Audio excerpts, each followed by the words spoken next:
esconda, Isidoro. Hombre, Venga, pues, venga. por si acaso. No, hombre, no, que si sale usted mejor. Estamos en su... Isidoro, yo quería preguntar sobre bueno, la exposición que se hizo creo en el 2007 en la Sala Parpalló en Lleida, de un proyecto de Álvaro de Los Ángeles, que creo que erais 3 artistas, Pedro G. Andújar, usted y bueno, había otro artista. Bueno, ahí se inició bueno, unas conversaciones, era un poco la idea de la relectura del arte, el parar y pensar, y a usted bueno, que eso luego hablaremos, es muy interesante, y a usted se le ocurrió como hacer una idea de las cajas, que no sé bien cómo acabó, pero Sí. bueno, y eso, la idea de la caja que es un poco constante en su trayectoria, bueno, de hecho las primeras pinturas ya, bueno, las informonistas o después las más constructivistas y tal, habla ya de, por ejemplo, los armarios, de los cajones, en que el cajón es llenar el qué, ¿no? Habla un poco, después la habitación, ¿no? La idea del espacio, pero esa idea del cajón o no sé. También habla del museo luego, ¿no? Un poco del contenido de la caja o un poco que podemos... Sí, las cajas aquellas de la Sala Parpalló eran en teoría museos, vacíos por supuesto, muy bien acondicionados, pero vacíos. Es decir, como son los museos estos de ahora donde lo que importa es el edificio y no el contenido de dentro, ¿no? Pero en fin, esto forma parte del delirio cultural, ¿no? Entonces, ironizar sobre los contenedores siempre ha sido una cosa muy apetecible, ¿no? Pero desde siempre, en distintos sentidos. Ahora, como consecuencia de la avalancha cultural, en el mal sentido de la palabra avalancha, claro. En distintos sentidos, ahora pero cuando empezaba, ¿qué sentido le...? Bueno, cuando empezaba yo hice una cosa que eran los armarios, que has citado, porque realmente eran obras donde yo podía guardar cosas. Eso era comodísimo, igual que aquí hemos estado hablando de problemas espaciales tal, y de cómo se resuelve. Decimos, no, pues si hacemos obras donde yo puedo guardar, por ejemplo, todo aquello que hay allí, imagínate que yo tuviera una obra volumétrica, etcétera, donde yo pudiera guardar eso, pues cumplía 2 funciones. O sea, el hecho de pensar en la construcción de la obra como objeto que ocupa el espacio, ya le hace pensar directamente en la práctica de ese objeto o en la comodidad. Incluso al revés, incluso primero, hagamos algo que sirva para algo, ¿no? Ya que el arte generalmente no sirve, pues que por lo menos que sirva, o sea, que tenga una utilidad. Ya empezando con las pinturas, ya tenía sí, esa idea. Exactamente, claro. Las pinturas aquellas derivaron en unas pinturas volumétricas, con fondo, y entonces en ese fondo pues se podían meter cosas. Y luego cuando de esos armarios derivó a los espacios habitables, también seguía pensando en ese espacio para llenar o para guardar cosas, pero era diferente, ¿no? Era muy diferente, claro, era muy diferente, porque cuando el contenedor se hace muy grande, o sea, cuando puede uno meterse en el contenedor, dentro del contenedor, pues entonces pasa uno a ser el contenido, y claro, uno no quiere guardarse. Sencillamente yo estoy aquí un rato, pero luego me voy al otro sitio. Entonces, aquel contenido de aquellos espacios habitables, a lo mejor empezaba a aparecer el público ya dentro de su obra. Hombre, el público siempre ha sido una cosa que he procurado tener en cuenta, ¿no? Porque se lo merece, no es porque sea una concesión que se le hace, ¿no? Lo que pasa es que, claro, cuando el público puede entrar directamente, pues claro, es más acreedor de atención. Y bueno, voy a hacer esto pensando en que aquí puede venir uno y meterse y estar un rato. Entonces, bueno, pues eso son cosas que van de suyo, ¿no? Es decir, lógicamente, si haces un sitio en el cual puede haber gente, tienes que ponerle una silla. ¿Qué pasa? Que a veces la gente no reacciona, a veces como, por ejemplo, cuando pasó en los encuentros de Pamplona con aquella obra, los tubos, ¿no? Sí. Los tubos. Aquí había una reacción curiosa, ¿no? Tampoco era normal hacer esas cosas entonces, en el 75, creo. No, bueno, normal no ha sido nunca. Quiero decir que uno tiene que preocuparse también de hacer las cosas que no son normales en cada momento. ¿Y qué pasó entonces? Pues sencillamente que la gente no admitió el hecho de que, quiero decir que no admitió con sano juicio. Es decir, no es porque les sea criticable, no, hicieron muy bien en no admitirlo, ¿no? Entonces no admitió que aquello estuviera allí y que además se le dijera, oiga, aquí esto es para sentarse y esto es para acostarse. Y dije, bueno, pues me acostaré si me da la gana. Creo que ya pensaban en que se les imponía una obligación ya desde... Claro, porque eran en medio de la ciudad unos chirimbolos enormes de grande, de un tamaño descomunal, donde se le decía, oiga, esto es para pasear. En vez de pasear por el paseo, pasee usted ahora por aquí. Y dijeron, pues no quiero pasear por aquí, ¿no? Claro, entonces si se hace arte público de esa manera, tiene que ser también un arte libre, ¿no? Claro, es que el arte público es una estupidez, quiero decir que, con todo el sentido de la palabra, ¿no? Si quiere usted hacer arte público, que todo arte es público, si quiere usted hacer arte público, hágalo teniendo en cuenta al público en primer lugar, no al arte. O sea que aquí el adjetivo pasa a ser lo sustantivo, el público es lo primero en el arte público. Pero también se tiene que pensar en qué darle al público, ¿no? Claro. Sí, bueno, no. Dentro de lo que ellos quieren. Es decir, no, hay que tener en cuenta una cosa, no se puede interferir, se puede sugerir lo que sea, ¿no? Yo puedo asomarme al balcón y decir, bueno, como estoy fuera, que esto es otra estupidez, como estoy fuera, ya se ha asomado la gaita por ahí, entonces ya estoy en lo público, entonces llamo a alguien, oiga, ¿qué pasa por aquí?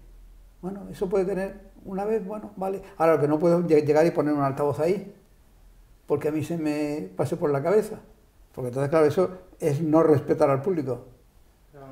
Y si ahora estamos hablando de la cuestión del público y el arte, ¿no? Tampoco al público se le puede imponer nada. Aquí podemos hablar un poco también de la política y el arte, ¿no?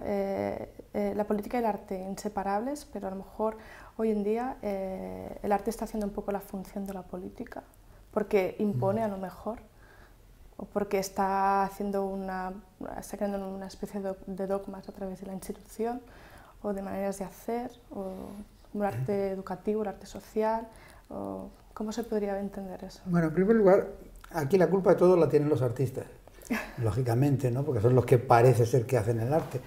Entonces, evidentemente, los políticos, como cualquier hijo de vecino, dicen, hombre, esto podría ser aprovechable. No es que tengan una preocupación artística en absoluto, sino que dicen, hombre, pues este señor que hace unas cosas que tal, a lo mejor nos puede servir, ¿no? Esto lo dicen desde el sentido de para poner un cuadro en el ministerio, como en otras cosas mucho más complejas y sutiles, ¿no? Entonces el artista debe tener el ojo de decir, bueno, yo a esto juego o no juego. Generalmente juega, y ese es su gran error. Pero por otro lado, el arte siempre es político. Es decir, quiero decir, el arte como la alimentación. Se fomentan los alimentos de los que hay producción más abundante, se restringen los otros. De repente dicen, hay que hablar muy bien de tal cosa, ¿no? Del aceite de oliva, que siempre ha existido. Entonces ahora estamos con la obsesión esta, ¿no? Pero claro, eso es una cosa condicionada por otros motivos. Igualmente pasa con el arte, de repente dicen, hombre, puede estar este rollo del arte público, no, pues venga, tal, vamos a lanzar esto. Entonces los artistas que, bien siendo conscientes o no siendo conscientes, entran en ese rollo, son los culpables de todo. Claro, entonces podemos decir que el arte actual empezaba con una intención, pero que no ha acabado de ejecutar esa intención, porque si acabamos todos, ¿no?, dentro de ese circuito, a lo mejor usted mismo, ¿no?, también entra dentro de este circuito, ¿no?, cuando, pues, con las exposiciones, con los catálogos, bueno, con bien, todo, ¿no? Bien, de acuerdo, hay que hacer, primero esto que decíamos, todo arte es político, un paisaje ahora mismo tiene una carga política inmensa, ¿no? Eso tenemos que ser conscientes. Luego después, el luchar contra la politización en el arte no quiere decir negar el intervenir como artista, sino sencillamente intervenir con la conciencia de en qué medio estás, ¿no? Entonces, no sé, imaginemos una institución que sea para mí detestable o repugnante y que me diga, oiga, queremos que haga usted algo en nuestro edificio, pongo por caso, ¿no? Entonces yo puedo decir, guiándome a ciegas, decir, no, yo de ninguna manera. Pero también puedo decir, sí. Lo aprovecho. Lo aprovecho. Ese es un cometido del artista. El artista, en teoría, al menos es un creador. Es decir, bueno, tengo estas circunstancias. ¿Las uso o no las uso? Si las uso, tengo que usarlas acorde con mi forma de pensar. Ahora, eso es lo que no se hace. Porque generalmente dice, oye, ¿qué tal que es que tenemos un museo que nos ha costado tanto dinero, que tiene tantos metros cuadrados, que lo ha hecho fulanito y que tenemos unas salas inmensas? ¿Quiere usted intervenir? Inmediatamente dice, sí. Y no se plantea el problema de cuáles son las circunstancias de ese museo, sino que dice, yo lo que quiero es intervenir. Mal hecho. Ahora dice, yo quiero intervenir, voy a pensar cómo intervengo. Eso, a lo mejor el no ser honesto, ¿no?, es un poco el problema de hoy, de la vanguardia de hoy, ¿no?, que a lo mejor, bueno, como usted lo decía en una entrevista, que la vanguardia siempre es vanguardia, bueno, estamos en el presente, siempre será la vanguardia, pero que a lo mejor la de este tiempo es pobre en ideas, ¿no? Pues hombre, eso cuesta mucho trabajo decirlo, yo pienso así, pero tampoco quiero extenderme demasiado porque luego es interpretado torcidamente. Pero pienso que no solo en el arte, sino en todo en general, estamos en una época de pobreza. Quiero decir que oímos hablar a los políticos y dicen, bueno, esto es una persona que habla en público. Esta pobreza del lenguaje, por ejemplo, ¿no? Absolutamente deplorable, vamos, pobreza e incorrección. Pero esa es la época, es el producto de la época. También un poco, si el arte en principio es el que tendría que educar, ¿no? Un poco el problema también de las personas que dirigen la organización del arte, ¿no?, las instituciones, por ejemplo, que apoyan ya proyectos que lo plantean como algo nuevo, pero realmente que ya se ha hecho de muchas formas, ¿no? Por ejemplo, la performance, ¿qué sentido tiene hoy hacer la performance? Vamos a ver, es que, volvemos a lo de antes, la culpa es de los artistas, que deberían estar espabilados y decir, oiga, vamos a ver, ya está bien de llegar y hacer una cosita que se hacía en los años 60. Bueno, si yo hago algo ahora tiene que ser distinto, por fuerza. Lo que pasa es que los poderes dicen, hombre, qué bien esto, que es de los años 60, pues está muy bien ahora porque no plantea inquietud ninguna, como es de los años 60, pues lo vamos a fomentar. Entonces los artistas generalmente se suben a ese carro. Mal hecho por los organizadores, etcétera, a los cuales no hay que pedirles, vamos, hay que pedirles, pero ya se sabe desde el principio que su pretensión no es la formación cultural, sino que son otras cosas. Pero el artista debería decir, no, oye, que es que mi misión es dar un paso hacia adelante. Entonces no te subas al carro. Vale. No, ahí se te ha caído. Ay, Eso también puede salir, ¿eh? Pobre, ostras, es que... Está grabando. Vale, pues esto... ¿Y si acercas un poco la cámara? Ahora cambiamos un poco el plano, acercamos, así estará más cómodo. Sí, porque es que en cuanto me muevo... Es que estos artilugios tecnológicos son muy pesados. Oye, ¿y en este lado? Tienes que adaptar a ellos en lugar de ellos que se adapten a ti, ¿sabes? ¿Y en este lado? ¿No? ¿No lo digo? No. No, vale. No, así ya está bien, como hemos acercado a la cámara. Venga. Isidoro, yo quería saber no sé si tiene algo que ver Godard con... Bueno, lo que piensa de Godard y también una frase que dijo al hacer la película Celosía, que dijo que en esa película dijo todo lo que tenía que decir sobre el cine. Ya tenemos que hablar de todo lo que tenía que decir yo, porque no se me ocurrieron más cosas seguramente, ¿no? O sea que no me apetece para nada hacer una película. Entonces me apeteció muchísimo. Entonces, pues ahí eché el resto, como si dijéramos. Y bueno, es una cosa que ya tienes hecha, ya no tienes que preocuparte del ¿Y por qué eligió la película, la novela Celosía de pues, Alain Robespierre? Pues por una cuestión de afinidad, ¿no? Me gustaba esa narración que al fondo es tremendamente sentimental, pero que parece absolutamente fría, ¿no?, y distante, ¿no? Y yo la interpreto como una cosa muy afectiva, ¿no? Eso me gustó. ¿Y Godard tiene alguna cosa, le influencia de alguna manera? O no sé, Hombre, supongo que sí, porque claro, todo lo que interesa influye, ¿no? ¿Le ha interesado realmente? No se puede ser ajeno a lo que hay en el medio. Sí, en cuanto a Godard, pues no, porque me parece un tío libre, ¿no? Y eso es un tipo que hace lo que le da la gana, sin ningún miramiento, ¿no? Entonces eso es una cosa enormemente positiva y estimulante, y de agradecer además, ¿no? Eso. O sea y usted ha hecho siempre, ¿no?, más o menos lo que ha querido. Sí, lo he procurado. Evidentemente habrá muchas veces que no lo haya conseguido, pero bueno, el intento ha sido ese, sí. Hay cosas curiosas que ha hecho, ¿no? Por ejemplo, lo de repartir la identidad para que otras personas complementen esa identidad, Sí. por ejemplo, ¿no? Sí. Eso es curioso también. ¿Y Bueno. cómo reacciona la gente? ¿Lo completaba? Bueno, tenemos que tener en cuenta que esto está hecho hace muchísimo tiempo, no se puede pensar en el ahora, ¿no? ¿Ha cambiado el público? Ha cambiado muchísimo, muchísimo la percepción, ¿no? Y el acercamiento ha cambiado mucho. Entonces, en su momento, pues, bueno, pues, por supuesto, casi nadie respondía positivamente, pero todo el mundo lo cogía. Entonces, mira, supongo que pero bueno, algunos contestaron, sí.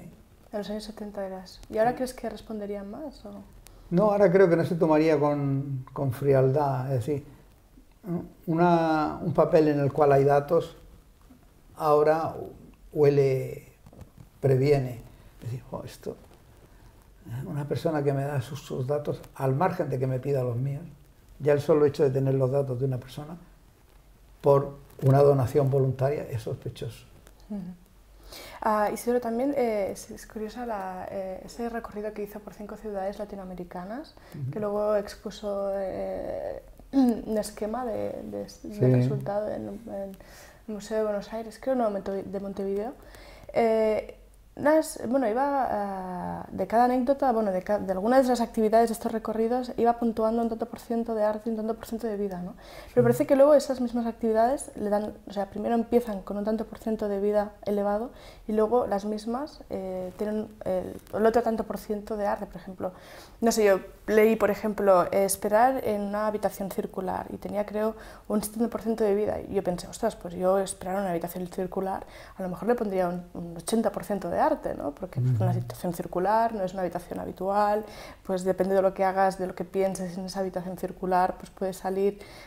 Y entonces pensé, oh, qué extraño que le haya puesto un 70% de vida, pero luego le ha puesto un 70% de arte.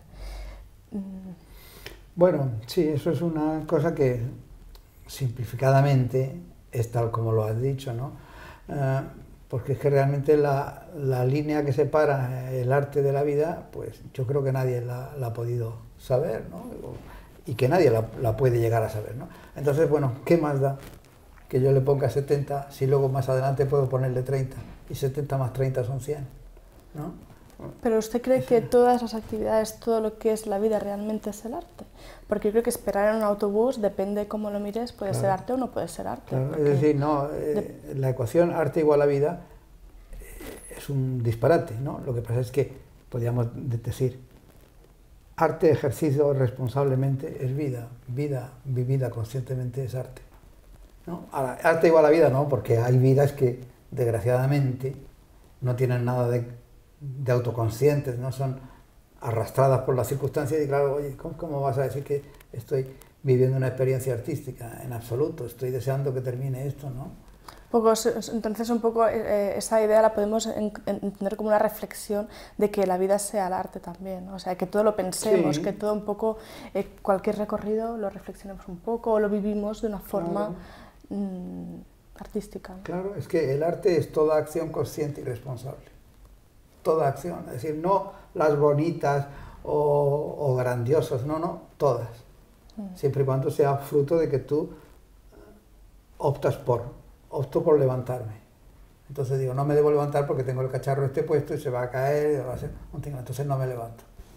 Es una obra de arte. Lo que pasa es que, claro, no va a los catálogos. Claro, pero entonces aquí surge un problema cuando se entiende a ver, por ejemplo, cuando Duchamp hizo La Fuente, ¿no?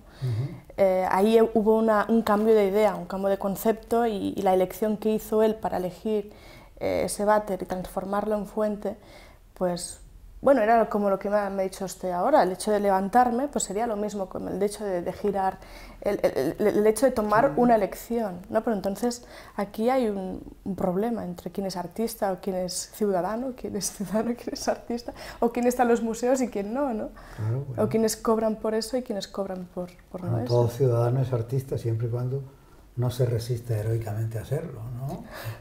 O sea, ya es artista de nacimiento, ¿no? Lo que pasa es que, claro, eso ahora no tiene ninguna utilidad, es decir, no sirve para nada, porque ¿quiénes iban a llenar los museos que tenemos ahí? Puñado de museos, ¿no? Habrá que rellenarlos con algo, ¿no? Entonces digamos, bueno, pues que los rellenamos de artistas, pero no dicen, los rellenamos de señores que van a hacer la compra, ¿no? Pero bueno, eso forma parte del tinglado social en el que estamos, donde casi todo es disparatado. Pero entonces no necesitamos también una justificación técnica para que esta lección o esta idea acabe de ser arte o una obra de arte y se pueda poner en un museo. Al menos necesitamos un soporte físico, por lo menos para justificar que esté allí, ¿no? Bueno, eso es muy discutible. O ya no, claro. Eso es muy discutible, porque claro, eso del soporte un soporte físico que puede ser un escrito o puede ser una imagen o puede ser cualquier soporte visual, ¿eh? Sí, o no visual, o sonoro, o no sonoro, o sabe Dios qué. Es decir, si alguien se va a la puerta de un museo y reparte papeletas, también vale, pero si no reparte papeletas, también vale. Quiero decir que aquí el tinglado está montado en el hecho de que se da por admitido que hace falta un objeto catalogado como obra de arte para que entre dentro de la lista, que eso es lo importantísimo. Tener una lista, eso es fundamental. Entonces, tengamos un objeto que tiene derecho a estar en esta lista y con eso descansamos porque ya tenemos obras de arte, ¿no? Y eso es lo que hacen los museos. Y bueno, a ver si consigo tener otra obra de arte. Pero no se preocupan del fondo de creatividad, por ejemplo. Vamos, se preocupan, pero muy en segundo o tercer lugar. Entonces, la cuestión es decir, bueno, ya esta sala la puedo llenar, ¿no? Porque tengo 25, ¿no? Bueno, pues ya está, ahora me paso a otra, donde no tenga. Pero, ¿qué enjundia mantienen esas 25 obras? Pues generalmente es una cuestión secundaria. Es como lo de los visitantes a los museos. ¿Qué más da que entre muchísima gente si la gran mayoría de esa gente sale incólume? Sin haberse dejado afectar por en absoluto. Pues sencillamente porque no se cuantifica el espíritu o el estado en el que se sale, ni tampoco en el que se entra, sino sencillamente ¿cuántos han entrado? Por favor, dígame exactamente el número, sin consideraciones de nada, número, tanto, vale, este museo funciona. O sea, el arte puede valer como ejemplo, pero nunca tener un valor ejemplar, eso, me encanta. Menos mal que me lo sabía. Que, bueno, pues es que ya está dicho. O sea, si nosotros podemos hacer una obra de arte que tiene un significado testimonial. Es decir, puede servir para decir, mira, ¿cómo se baja una escalera? Por ejemplo, se puede bajar así, a la pata coja, digamos, ¿no? Pues un tío de buenas facultades y tal, pues puede bajar a la pata coja. Entonces dice, ¿y esto que es una obra de arte? Dice, bueno, esto es un ejemplo de cómo se puede bajar una escalera. Ahora, no es ejemplar, no es que haya que bajar las escaleras a la pata coja, es que hay un señor que en unas circunstancias X la bajó a la pata coja. O sea, es un ejemplo. Como es una cosa difícil, pues tiene un mérito, pero no es ejemplar, es decir, no es eso lo que hay que seguir. Claro, porque a un señor de 80 años no le va a decir, oiga, que usted si no baja la pata coja es usted un desgraciado. No, en absoluto. Dadas las circunstancias de aquella, este hombre dijo, hombre, pues voy a demostrar que puedo hacerlo. Entonces es un ejemplo, pero no es para seguirlo. Sí. En el Museo de Valladolid, Isidoro, pasó una cosa curiosa, ¿no? Con una obra que hizo de cartón, que se le mojó y entonces sí. Llegó a la conclusión de que, decía que una obra cuando ya se cambiaba de su forma original ya no era la obra misma, ¿no?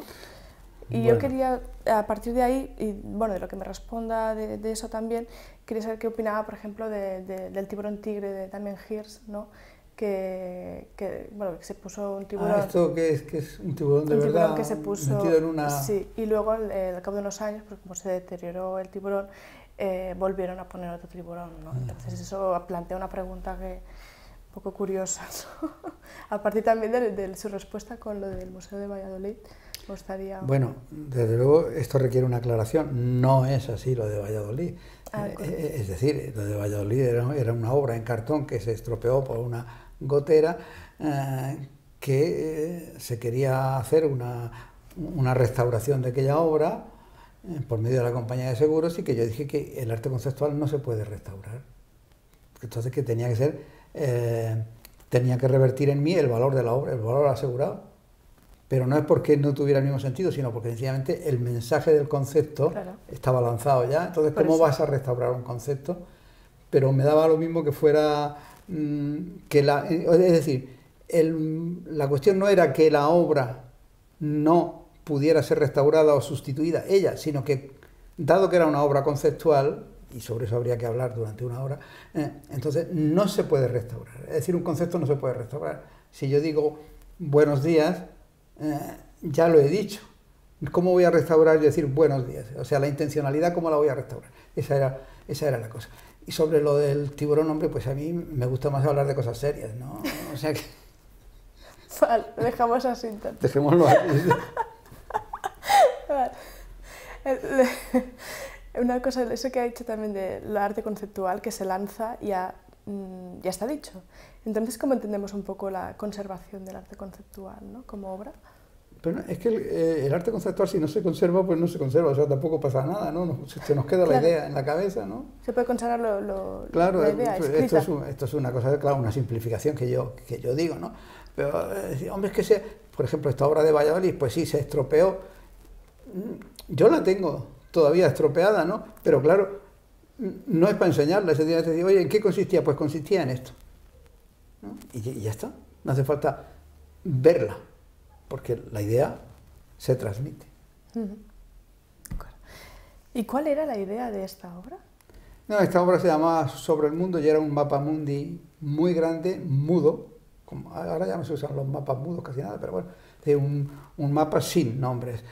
Y delante de este mapa enorme, que repito, había una cuerdecita de acero donde estaban colgados los nombres de los lugares. Entonces, digamos que era el mundo virgen antes de que el hombre le pusiera nombres, y luego los nombres puestos por el hombre, ¿no? Y esos nombres estaban separados. Era como si dijéramos un mapa virgen, quiero decir, no estaba el canal de Suez, no estaba el canal del Panamá, no estaba la presa de Asuán, no estaban estas cosas, estas intervenciones humanas, y sin embargo estaban fuera los nombres. Podíamos haber cortado esos papelitos, que eran como 80.000, y haberlos ido poniendo en cada... Entonces, ese era el concepto, es decir, ahí está el mundo y aquí estamos nosotros.